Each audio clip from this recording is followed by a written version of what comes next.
Chers amis, ça fait maintenant plus d'un mois qu'on est confinés. Et ça commence à devenir long. Et en plus, quand on regarde les médias, en tout cas la télévision, on est effaré par ce qu'on entend. Parce qu'il paraît que ça peut durer encore jusqu'au mois d'avril de 2021. Alors, quand on regarde ces médias, il y a vraiment le professeur qui parle de manière très savante du nombre de statistiques.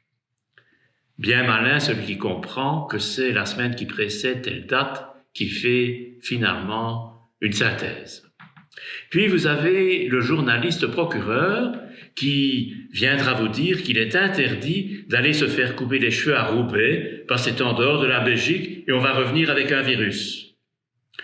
Et on apprend par un journaliste comme un roquet, est-ce qu'on pourra fêter Noël en famille? Et il répète ça tous les quarts d'heure. Alors finalement, est-ce qu'on est encore dans une société normale? Évidemment non. Et en regardant ces médias, et je regarde plusieurs fois par jour, je me dis, Michel Foucault, qui est devenu professeur au Collège de France à propos des mentalités, avait bien raison de publier en 1975 son bouquin « Surveiller et punir ». On peut vraiment se sentir dans une société où tout le monde vous regarde et j'apprends qu'il y a des voisins qui téléphonent à la police pour dire que chez une telle et une telle, il y a beaucoup de bruit, il y a sûrement des gens en surnombre. Est-ce que nous sommes vraiment en train de nous laisser faire de telle manière que nous n'ayons plus aucun avenir radieux devant nous? Est-ce que nous allons nous laisser faire par tout ce que nous entendons et voyons pour vraiment devenir déprimés? Regardons quand même autre chose. Tous, nous connaissons des amis, des membres de la famille qui ont été atteints par le Covid-19.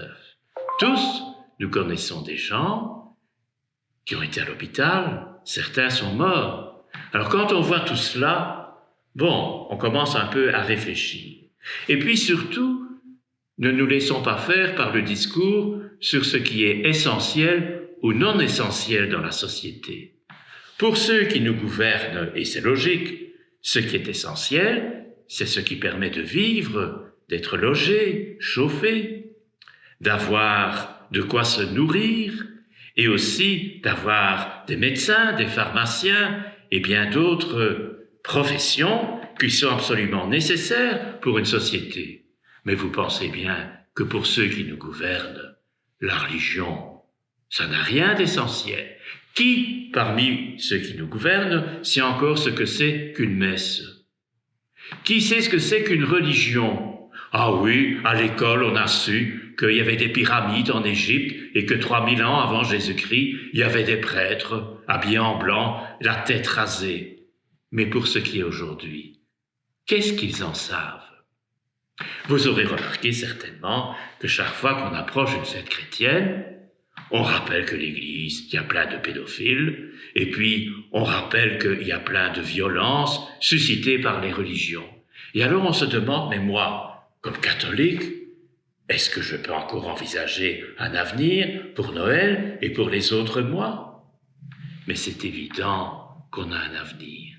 La religion, c'est pas seulement pouvoir aller à la messe de minuit à la Noël. La religion, on le sait bien, c'est essayer de devenir chrétien en essayant de répondre à un appel personnel qui vient du Seigneur et on vit cette réponse de temps en temps ensemble.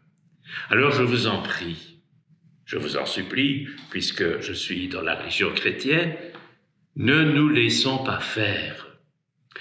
Dans notre esprit, croyons que nous sommes capables d'être transformés par ce qui nous arrive. Au début du mois de décembre, le pape François a publié un bouquin où il raconte un peu sa vie à propos du confinement. 3 fois, il a été confiné, une fois à l'hôpital, une fois en Allemagne où on ne comprenait rien parce qu'on parlait allemand, et une autre fois parce qu'on lui avait demandé de quitter ses fonctions en Argentine. Chaque fois, dit-il, il y a eu un plus en moi. Donc, dans notre vie, dans cette période de confinement, c'est évident que nous pouvons espérer que nous pourrons aller à Noël quelque part dans une église. Mais en même temps, il n'y a pas que cela. Et c'est cela que je voudrais vous faire comprendre aujourd'hui. Ne nous laissons pas faire par tout ce que nous entendons. J'apprends qu'il y a maintenant des gens qui ne regardent plus la TV au moment du journal parce que c'est toujours la même chose. Regardons autour de nous ceux qui souffrent de cette pandémie.